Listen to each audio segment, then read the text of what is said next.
Welcome back, you unbreakable anomalies, you silent warriors who never signed up for boot camp but somehow graduated with honors from hell's curriculum. I heard what the psychologist said, the one with the clipboard and the government clearance, and the eyes that have assessed soldiers who've seen combat in places the maps don't name. They looked at you, studied your responses, measured your reactions to stimuli that make trained operatives flinch, and then they said it. That sentence that probably didn't even register fully at first. You have the pain tolerance of a trained operative. Let that sink in for a moment. Not the words themselves, but what they mean, what they reveal, what they accidentally confessed about you. They meant it as an observation, maybe even a compliment wrapped in clinical detachment. But what they didn't say, what they couldn't say because it would break their entire framework of understanding, is that operatives are trained for this, conditioned, prepared, given strategies and support systems and mission parameters. You weren't. You didn't get the manual, the team, the extraction plan, the psych evaluations before and after, the knowledge that someone was watching your back. You developed this tolerance in isolation, in silence, in the kind of darkness where screaming doesn't echo because there's no one close enough to hear. They train soldiers to withstand interrogation, to survive capture, to function under conditions designed to break the human spirit. And they do this with intention, with structure, with resources. You built the same capacity from nothing, with no instructor, no graduation ceremony, just survival instinct and the stubborn refusal to let reality crush you into dust. So when that psychologist made their assessment, they weren't just commenting on your ability to tolerate physical discomfort or emotional pressure. They were accidentally documenting something far more terrifying and far more powerful. They were documenting that somewhere in your past, probably over years, possibly over a lifetime, you were subjected to conditions that created the same neurological adaptations, the same psychological armor, the same pain threshold as someone who went through military conditioning. But here's the part that should make everyone uncomfortable, including that psychologist if they stop to think about it. Operatives choose their path. They volunteer. They know what they're signing up for. They get debriefed. They receive treatment when they come back broken. You didn't choose this. You survived this. You were forged in circumstances you never asked for, and now you carry capabilities that usually require government funding and institutional support to develop. Think about what that means practically, not metaphorically, not poetically, but in terms of actual human capacity and adaptation. Trained operatives learn to compartmentalize trauma, to function while injured, to suppress panic responses, to endure psychological torture, to maintain operational capacity under extreme duress. They learn this through controlled exposure, through gradually escalating challenges, through techniques refined over decades of military psychology.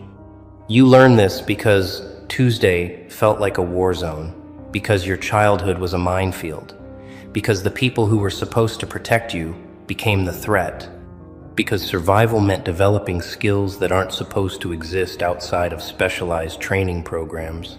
The psychologist saw the result, the hardened exterior, the controlled responses, the ability to sit calmly while discussing things that make normal people visibly uncomfortable. What they didn't see, what they can't see from their clinical distance, is the process that created this. The thousands of moments where breaking wasn't an option, where you either adapted or disappeared. And here's where it gets interesting. Here's where the implications start spreading like cracks in ice. If you have the pain tolerance of someone who was intentionally trained to survive the worst humanity can devise, if your nervous system has been sculpted by experience into something that resembles military conditioning, then what else developed alongside that tolerance? What other capabilities emerged from those same circumstances? What other adaptations occurred that the psychologist didn't have tests for, didn't think to measure, didn't even know to look for? Because pain tolerance isn't an isolated trait. It's part of a constellation of survival mechanisms. And if one reached operative level without training, what about the others? Your threat assessment runs constantly now, doesn't it? Reading micro-expressions, cataloging exit routes, identifying potential dangers before they materialize. Your emotional regulation probably operates at a level that makes you seem cold to people who've never needed to hide bleeding wounds behind pleasant conversation. Your pattern recognition is likely off the charts because survival depended on predicting the unpredictable, on seeing 3 moves ahead when everyone else was still processing move 1. Nobody asks where operatives come from before they're operatives, before the training, before the selection process, before someone handed them a purpose and a mission and told them their pain would matter. Nobody asks because it's easier to believe that ordinary people become extraordinary through institutional transformation, through deliberate cultivation of capacity. But you shatter that comfortable narrative because you arrived at the same destination through a path that shouldn't exist, through training that wasn't training, through a curriculum written by chaos and delivered by circumstances that had no interest in your survival. Let's talk about that training ground. The one nobody acknowledges, the one that left no paperwork trail, no official record, just you standing here years later with capabilities you never asked for. Your training ground was inconsistency disguised as normalcy, wasn't it? The kind of environment where you never knew which version of reality you'd wake up to, where love and violence shared the same face, where safety was always conditional and conditions changed without notice. Operatives train in simulated unpredictability, controlled chaos designed to prepare them for mission variables. But their chaos has parameters, has limits, has an off switch. Yours didn't. Yours was the constant not knowing, the perpetual assessment of threat level, the exhausting calculation of which mask to wear, which version of yourself might survive the next interaction. While other people were learning algebra and social dynamics, you were learning something else entirely, something darker and more useful. You were learning how to exist in a state of permanent alertness without showing it, how to function while your nervous system screamed danger, how to appear fine while managing internal emergencies that would hospitalize normal people. The physical pain tolerance that psychologists measured, that's just the visible part, the part that shows up on their assessments and makes them write notes with raised eyebrows. But what about the emotional pain tolerance, the psychological endurance, the spiritual stamina required to keep going when every reason to quit lined up in formation and saluted? Operatives endure enhanced interrogation with the knowledge that there's a timeline, that this will end, that their country will negotiate or extract, or at minimum, acknowledge their sacrifice. You endured your interrogation with no such assurance, with no one coming, with the distinct possibility that this was just life now, permanently, that you'd have to function like this forever, while everyone around you pretended everything was fine. You developed tolerance not because someone taught you breathing techniques and gave you a mission to believe in, but because the alternative was complete dissolution, and some stubborn piece of you refused to grant reality that satisfaction. And here's what really disturbs people when they encounter you now. When they brush up against the edges of what you've become, you can't fake what you have. You can't simulate this level of capacity. You can't shortcut your way to this kind of resilience. They can try. The ones who romanticize strength without understanding its cost, who want the results without the process, who think reading about trauma makes them traumatized. But you can always tell the difference between someone who trained for pain and someone who survived it, between someone who chose their scars and someone who woke up bleeding without memory of the knife. Your tolerance isn't a skill you can turn off. It's not a technique you deployed. It's woven into your neurology now. It's part of your operating system, and that means you can't help but respond to pressure differently than people who grew up with the luxury of safety. When crisis hits, when everyone else is panicking, you go quiet and efficient, not because you're trying to impress anyone, but because this is familiar terrain, because some part of you recognizes the texture of emergency and knows exactly how to move through it. The psychologist who made that assessment, they probably thought they were being complimentary, acknowledging your strength, validating your capacity. But they missed the essential question, the one that should have kept them up at night, the one that transforms their observation from praise into indictment. The question isn't whether you have operative-level pain tolerance. The assessment confirmed that. The question is, what inflicted operative-level pain on someone who never enlisted who never signed the papers, who never agreed to this. What kind of life, what kind of circumstances, what kind of sustained exposure to harm creates the same adaptations as military training designed to prepare people for war? And if your early environment inflicted that level of damage, that level of pressure, that level of consistent threat, then every day you survived wasn't just survival. It was an act of extraordinary resistance against conditions specifically calibrated to break you. You weren't supposed to make it through. The statistics weren't in your favor. The odds were calculated against you. And yet here you are, not just alive, but capable. Not just functional, but formidable. There's something they don't tell you about operative level pain tolerance. Something that doesn't make it into the assessment reports or the clinical documentation. Something that lives in the space between impressive and heartbreaking. The tolerance itself isn't the problem, it's the fact that you had to develop it, that circumstances demanded this level of capacity from someone who should have been protected instead. Operatives volunteer for their pain. They raise their hand. They sign contracts acknowledging the risks. They receive compensation and recognition and care when they return damaged. You receive none of that. You were conscripted by circumstance, deployed into a war you didn't declare, given no choice but to either develop these capabilities or cease to exist in any meaningful way. And now you carry wounds that don't show up on scans. Injuries that have no medical terminology, damage that registers as strength to outside observers. The really twisted part is that your pain tolerance has probably been used against you, hasn't it? By people who needed you to be okay, because your not being okay would inconvenience them, would force them to acknowledge their role in your damage, would require them to feel things they've spent their lives avoiding. They saw your capacity to endure, and they mistook it for consent. They watched you survive and assumed you were fine. They witnessed your tolerance and decided that meant they could keep going, keep pushing, keep taking, because clearly you could handle it. This is what happens when strength born from necessity gets interpreted as strength born from nature, when survival mechanisms get reframed as personality traits, when the armor you built to protect your humanity gets mistaken for the absence of humanity itself. They called you strong when they meant convenient. They called you resilient when they meant useful. They called you capable when they meant they didn't have to stop hurting you.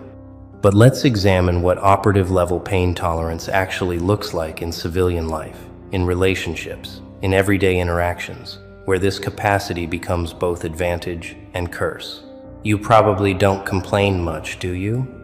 Not because you're trying to be stoic or impressive, but because the threshold for what registers as worth mentioning sits so far beyond normal that by the time something actually bothers you enough to vocalize, everyone else would already be hospitalized. You've learned to translate your experience into language other people can process, downgrading your 10 to their 3 so they don't panic or dismiss you as dramatic. You've developed the exhausting skill of making your pain digestible for people who've never had to develop any tolerance at all. People who can afford the luxury of falling apart over inconveniences while you're holding yourself together through catastrophes they can't even imagine. This creates a strange isolation, doesn't it? A loneliness that lives right in the middle of connection. Because how do you bridge that gap between your operational reality and their theoretical understanding of difficulty? They talk about their hard day, and you nod along, knowing your hard day would break them in half, knowing their worst nightmare is your Tuesday afternoon, knowing that if you actually shared what you manage on a daily basis, they'd either think you're exaggerating or they'd realize they have nothing useful to offer you. So you become fluent in 2 languages, the sanitized version for public consumption and the raw truth you keep locked behind layers of casualness and humor and strategic vagueness. You've learned to make people comfortable with your strength because your actual strength makes them deeply uncomfortable, forces them to confront how soft their own lives have been, how little they've actually had to endure despite their complaints and their therapy sessions and their self-diagnosed trauma. And the darkest part, The part nobody wants to acknowledge is that this tolerance probably saved your life, but it also stole something from you, something you can't get back, something that doesn't have a name but leaves a hollowness where softer feelings used to live. You can endure almost anything now, but you've lost the ability to fully relax, to trust that safety will persist, to believe in permanence of good things. Every positive experience comes with the background hum of waiting for the other shoe to drop. Every moment of peace carries the tension of anticipated disruption because your nervous system was trained by experience that good things don't last, and comfort is always temporary. The psychologist measured your tolerance, but they didn't measure what that tolerance cost you, what you sacrificed to develop this capacity. What parts of normal human experience became inaccessible once survival required this level of armor? You won the war of staying alive, but the victory came with casualties they don't have tests for, losses that don't appear in assessments, grief for a version of yourself that might have existed if the world had been different, if safety had been real, if you'd been allowed to stay soft. Here's what nobody prepared you for: the moment when your operative level tolerance stops being a survival mechanism and becomes your primary mode of existence, when the armor you built can't be removed, even when the threat has passed, even when you're finally safe, even when people offer you softness, and you can't remember how to receive it. This is the ghost protocol, the permanent activation of systems designed for temporary crisis. And if you're honest with yourself, you recognize it immediately. You're running survival programming in peacetime environments, deploying wartime strategies in civilian interactions, maintaining threat readiness in rooms full of people who've never seen real danger. And the exhausting truth is you can't just turn it off. You can't flip a switch and return to some baseline that probably never existed. Because this tolerance isn't a costume you put on. It's who you became when becoming anything else meant extinction.